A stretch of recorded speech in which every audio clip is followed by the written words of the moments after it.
Good morning.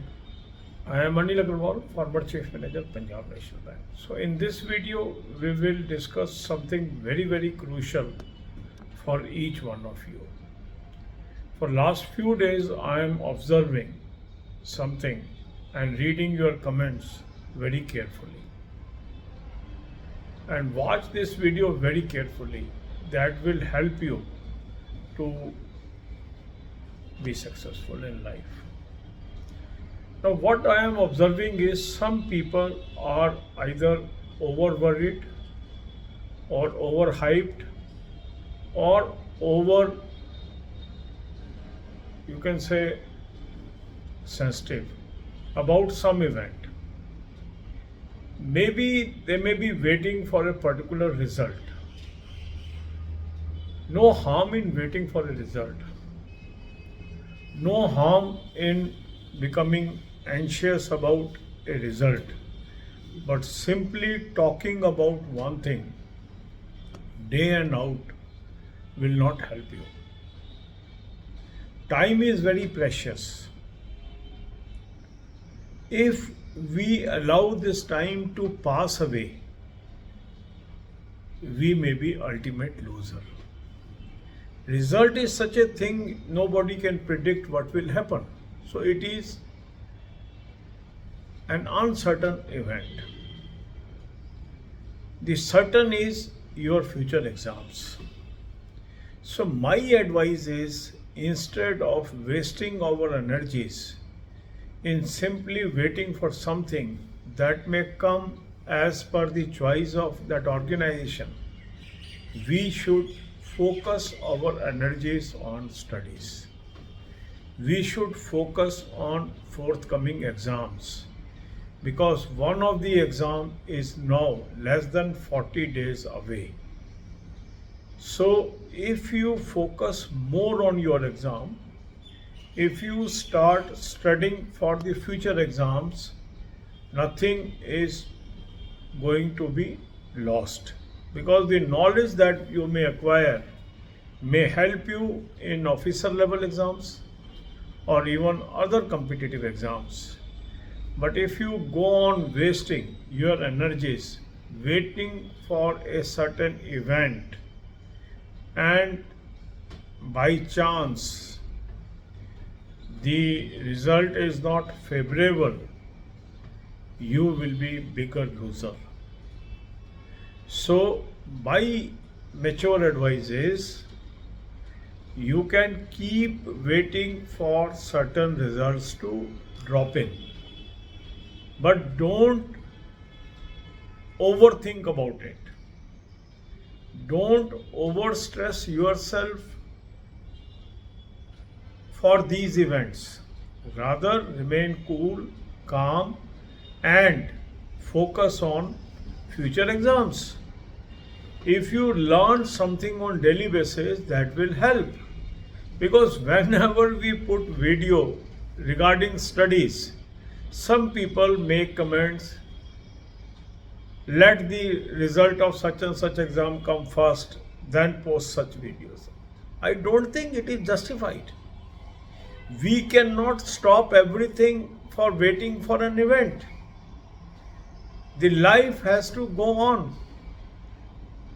Life has to move on. Events may happen, may not happen as per our liking, but everything cannot be stopped. So my sincere and mature advice is, focus on studies.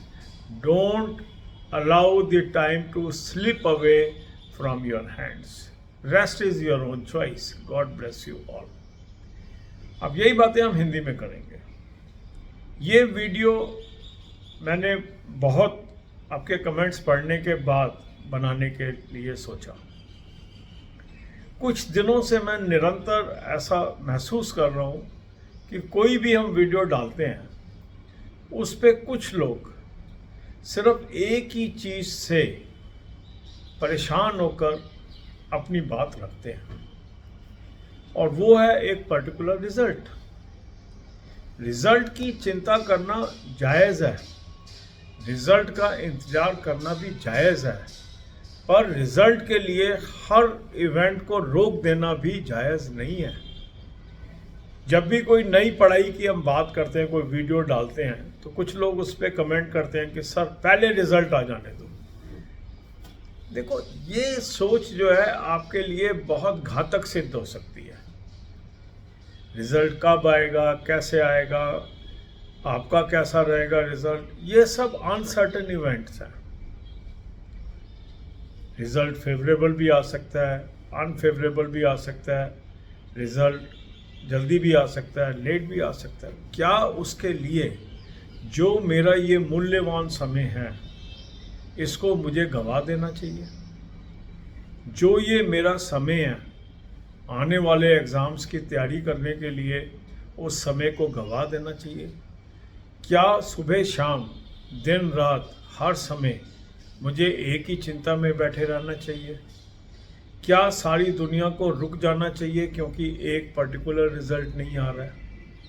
मेरे हिसाब से इस तरह की सोच आपके लिए घातक सिद्ध हो सकती है। जो आपने एग्ज़ाम दे दिया उसका रिज़ल्ट तो आएगा ही, जब भी आएगा उसको आने दीजिए, मगर जो वर्तमान समय है उसको सोच सोच के व्यर्थ करने की बजाय जो आने वाले एग्ज़ाम हैं उस दिशा में हमें प्रयास करने चाहिए।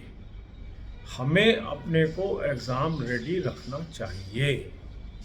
हो सकता है रिज़ल्ट जल्दी आने से कुछ लोगों को कुछ पर्टिकुलर एग्ज़ाम का एप्लीकेशन ना भरनी पड़े, ये तो ठीक है, मगर रिज़ल्ट आने से आपकी मंजिल नहीं प्राप्त हो रही है, उससे आगे भी दुनिया है। आपको IBPS PO भी देना है, SBI PO भी देना है, RRB PO भी देना है, क्योंकि जिस रिज़ल्ट की आप इंतज़ार कर रहे हैं वो मात्र क्लरिकल लेवल का रिज़ल्ट है। तो आप जो ऑफिसर लेवल एग्ज़ाम्स हैं उनकी तैयारी जारी रख सकते हैं। इवन अन्य क्लरिकल एग्ज़ाम्स की भी तैयारी जारी रख सकते हैं। हो सकता है कुछ लोगों को नौकरी मिलने के बाद वो नौकरी पसंद ही ना आए और उनको दूसरे बैंक में जाना हो, या ऐसा सर्कल मिल जाए जिसके अंदर आप चाहते हो कि मुझे यहाँ से निकलना है। तो एक पर्टिकुलर रिज़ल्ट के लिए सारे एग्ज़ाम की तैयारी छोड़ के बैठ जाना और दिन रात सिर्फ उसी के विषय में सोचते रहना मेरे हिसाब से सही चीज़ नहीं है। मेरी सलाह ये है, आपने अपना काम कर दिया, रिज़ल्ट आने दीजिए। जब भी आता है आप अपना मन पढ़ाई पर लगाए रखें, अपना ध्यान उन चीज़ों पर लगाए रखें जिनके लिए आप प्रयासरत हैं, क्योंकि जो ये रिज़ल्ट है ये आपकी आखिरी मंजिल नहीं हो सकती, इससे आगे भी दुनिया है। तो हमें चलते रहना है और इसीलिए हम विभिन्न विषयों पर वीडियोस इस चैनल पर डालते जा रहे हैं। कुछ लोग उसके अंदर खुश होते हैं, कुछ लोग थैंक्स भी करते हैं, कुछ लोगों को शायद एक ही चीज़ से वो परेशान है वही कमेंट करते हैं, वो उनकी मर्जी है। पर एज ए सीनियर पर्सन मेरी आपको एडवाइस है कि अगर आप एक ही चीज़ में अपनी सुई अटका कर रखेंगे तो ये आपके लिए नुकसानदायक भी सिद्ध हो सकता है। उस विषय पे जो जो जानकारी मिलती है मैं आपके साथ शेयर करता हूँ। कई लोगों को लगता है कि भाई किसी भी विषय पे ज़्यादा हमें बात नहीं करनी चाहिए, मगर करनी पड़ती है क्योंकि आप लोग परेशान हैं, आप लोग चिंता में हैं। आपकी चिंता दूर करने के लिए बार बार हमें वीडियोस के जरिए जो उस दिन तक की अपडेट है, जो भी सूचना जहाँ से मिल रही है, या आपको सही राह दिखाने की आवश्यकता पड़ती है और इसीलिए वो वीडियोस बनाए जाते हैं। तो मेरी मैच्योर जो एडवाइस है वो ये है कि आप आने वाले एग्ज़ाम की तैयारी में पूरी एकाग्रता के साथ जुट जाएं और जब रिज़ल्ट आना होगा वो आ जाएगा। God bless you.